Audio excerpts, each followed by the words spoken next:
மாண்புமிகு தமிழ்நாடு முதலமைச்சர் அவர்கள் 2 மாதங்களுக்கு 500 யூனிட் வரை பயன்படுத்தும் வீட்டு மின் நுகர்வோர்களுக்கு 2 மாதங்களுக்கு 200 யூனிட்கள் கட்டணமில்லா மின்சாரம் வழங்கும் ஆணையிட்டுள்ளார்.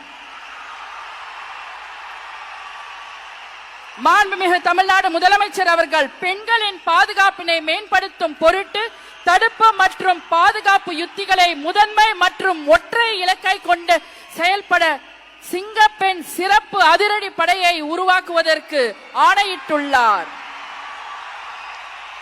தமிழ்நாட்டில் போதைப் பொருட்கள் தொடர்பான குற்றங்களை கண்டுபிடித்து கடுமையான நடவடிக்கைகளை எடுக்கும் பொருட்டு அனைத்து மாநகரம் மற்றும் மாவட்டங்களில் போதைப் பொருட்கள் தடுப்பு படை அலகுகளை உருவாக்குவதை குறித்து ஆணையிட்டுள்ளார் மாண்புமிகு தமிழ்நாடு முதலமைச்சர் அவர்கள்.